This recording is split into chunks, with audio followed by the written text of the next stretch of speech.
Hi, I'm Othar Faison of the Walden the Wolfpack. We're going over episode 2 of wanting to be a pagan leader.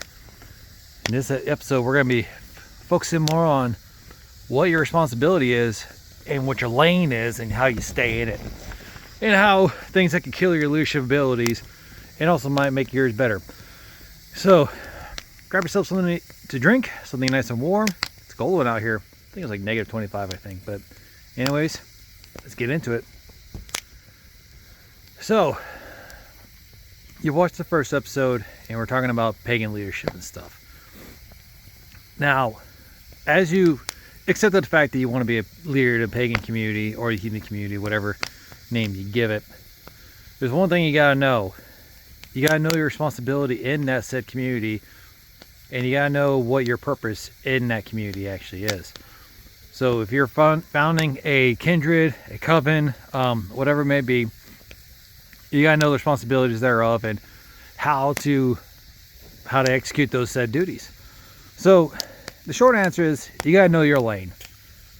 You also gotta stay in your lane. What I mean by that is, for example, let's say if you're a go thief like myself, you have certain responsibilities and duties as a go thief, and you gotta perform birth rites, death rites, weddings, hand fastings, bloats, etc., etc.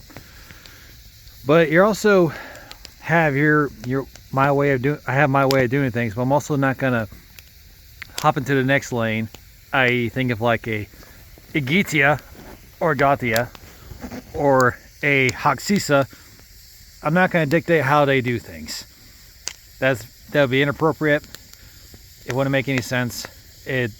Also, you're not gonna hop into, like, say, another coven, another kindred, how they do things. So there's a famous saying not my hall, not my call, or not my pig, not my farm kind of deal. So when it comes to actually your own practice and your own leadership style, you gotta know what your actual practice is. You gotta know what your position in your kindred is, or your coven, whatever group it may be. And don't interfere with others. Know your lane.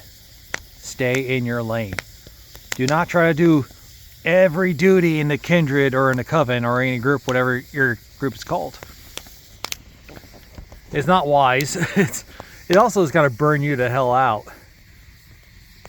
Micromanagement does not build leadership. It does not build community. Everyone has a duty in your kindred, in your community. Let them execute their duties. Let them actually do their duty. If you're micromanaging everything, what's the point of having them? Because your decisions as a leader in a pagan or heathen community matter. Because you got your good, your bad, and just decisions that are just not yours to make.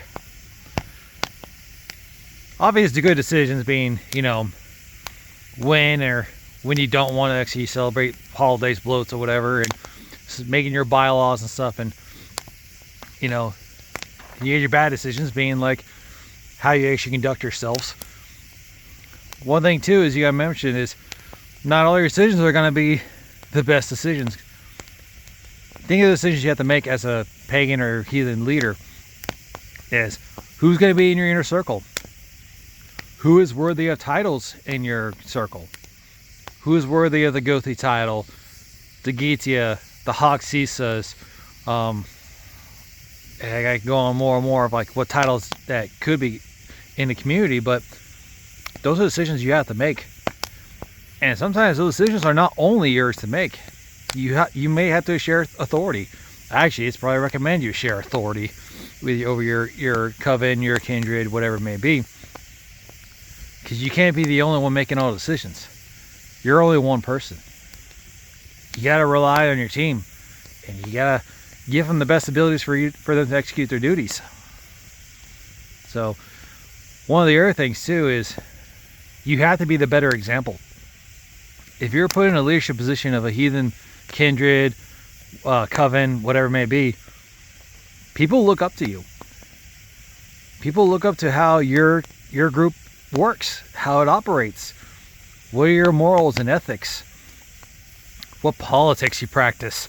I'm not talking like, Republican, Democrat, or anything like that, but how do you interact with other groups and kindreds? What are your internal politics, and how do you work with the outside other groups and stuff? Those are some of the things that you have to consider when you're actually a leadership in a pagan or heathen community. Because one thing too is people are more than willing. I gotta move because of smoke. People are always more than willing to remember you by your worst decisions. They're more than willing. Hell, some of them may be actually gleeful to actually point out all the bad decisions you do make. Not every decision is going to be grand. I'll be the first one to tell you that. But with that being said, some decisions have to be made. What if you have to outlaw someone? What if you have to excommunicate someone from the community? Can you make those decisions? Are you willing to be the bad guy?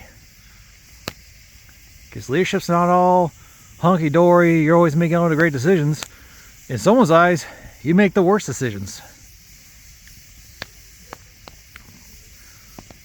That all depends. It really does. But I could go on that in our episode. I would say for you, if you're brand new leadership in the community, here's what you ask yourself. What does the community need? Does it just need a place of spiritual practice? Does it need support? Does it need community? Does it need a Hof? Does it need a grove? Does it need a vey? What does your community need? I can tell you right now, your community needs a leader that makes decisions. Your community needs someone to represent them in a positive manner, in a positive light. Your community needs someone to be there for them, to make the hard decisions. Your community also needs someone to be there to pick up fallen members that may be down on their luck. Your community needs you. And your community needs a space to grow.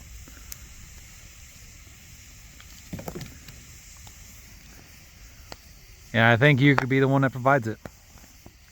So, do you know your lane yet?